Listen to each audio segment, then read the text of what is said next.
Meine Damen und Herren, die demografische Entwicklung, ich nenne das demografische Zeitbombe, ist in aller Leute Mund und wir möchten Ihnen im heutigen Video ein bisschen zeigen, wie das analytisch dargestellt werden kann.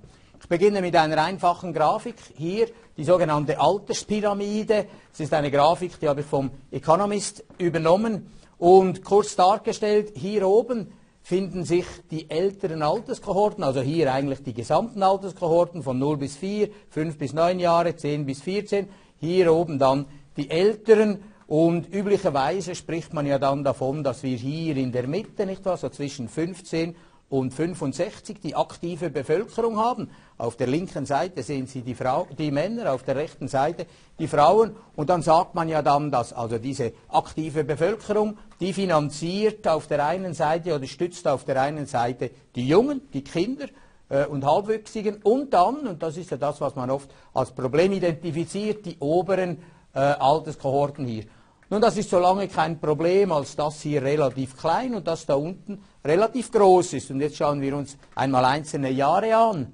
Das hier ist das Jahr 1970, ich hoffe, man kann das sehen. Hier im Hintergrund 1970, also 1970. Und das ist die Alterspyramide, wie wir sie weltweit im Jahre 1970 gesehen haben. Und hier unten sehen Sie das, was man üblicherweise als die geburtenstarken Jahrgänge bezeichnet. Und wir wollen jetzt einmal schauen, nicht wahr, wie sich diese geburtenstarken Jahrgänge dann nach oben verschieben. Und wenn Sie jetzt das Jahr 2015 aktuell sich ansehen, hier wieder im Hintergrund 2015, dann ist das Gelbe, das ist jetzt die Alterspyramide heute. Und wenn Sie das jetzt vergleichen mit der Alterspyramide im Jahre 1970, wie wir es vorhin gesehen haben, dann hat auf der einen Seite haben die geburtenstarken Jahrgänge haben sich nach oben bewegt, haben hier oben noch keine Konsequenzen gehabt, wirklich, aber insbesondere fehlen oder scheinen hier unten ein bisschen die Jahrgänge zu fehlen. Nun, das spielt insofern auch keine Rolle. Wenn das hier oben immer noch relativ dünn bleibt, dann ist das leicht zu finanzieren. Jetzt haben wir aber andere Entwicklungen weltweit gesehen und das zeigt Ihnen die nächste Grafik.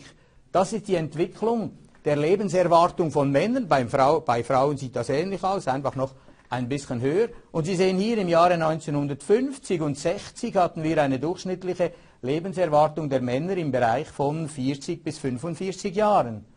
In Europa hatten wir damals eine Lebenserwartung von etwa 65 Jahren. Und wenn wir jetzt in Richtung 2015 und dann weiter 2050 gehen, dann können wir relativ einfach prognostizieren, dass wir in den Bereich von, Sie sehen das hier, 70 bis 80 Jahre gehen. Jetzt können wir sagen, auch das muss noch nicht wirklich ein Problem sein. Wir müssen einfach einen Haufen Kinderlein produzieren, die dann die unteren Teile der Alterspyramide auffüllen. Nun, auch hier habe ich eigentlich keine gute Nachricht. Das ist eine Grafik der Anzahl Geburten pro Frau, beginnend 1970 und hingehend bis 2010, 2015. Und Sie sehen, währenddem im Durchschnitt, im Weltdurchschnitt 1970 eine Frau noch knapp 5 Kinder hatte, ist das jetzt systematisch nach unten gegangen und heute sind wir auf etwa 2,5 Kinder pro Frau. Das heißt, wir sehen dort, dass offensichtlich irgendwelche Konsequenzen passieren müssen für die Alterspyramide. Und ganz konkret sieht es dann so aus. Also wir rechnen damit, oder der Economist rechnet damit, dass wir im Jahr 2050 oder 2060 eben keine Pyramide mehr haben, sondern einen Bienenkorb. Und Sie können sich vorstellen, dass das alles natürlich nicht ohne Konsequenzen sein will für die soziale Sicherung und für die soziale Situation. Hier noch einmal der Vergleich zu 1970. Also wir haben absolut fehlenden Nachwuchs, wenn Sie so wollen. Und die oberen Kohorten, die werden immer älter, immer älter. Das wird Konsequenzen haben. Meine Damen und Herren, ich fasse das zusammen. Zeitbombe, also gut, das ist ein bisschen ein martialischer Ausdruck, aber Fakt ist, bis in 20 oder 30 Jahren können die Jungen in Anführungs- und Schlusszeichen den Lebensstandard der Alten kaum mehr finanzieren. Das wird irgendwelche sozialpolitischen Auswirkungen haben. Viele der heutigen Zuschauer werden dann zu den Alten gehören. Sie brauchen nicht beleidigt zu sein, meine Damen und Herren. Ich gehöre auch dazu. Also wir werden dann zu den Alten gehören. Und wie sieht es für die Jüngeren aus? Nun auch hier keine Entwarnung. denn auch in 40 oder 50 Jahren ist die Situation doch immer nicht besser. Also auch unsere Nachkommen werden das gleiche Problem haben.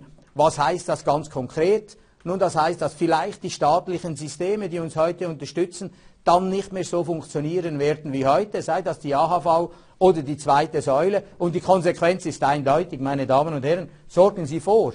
Wenn nicht Sie vorsorgen, wer um Gottes Willen sollte dann vorsorgen? Wie sorgen Sie vor? Nun, Fintool und der lange Horizont werden Ihnen helfen. Sie müssen halt einfach regelmäßig kommen.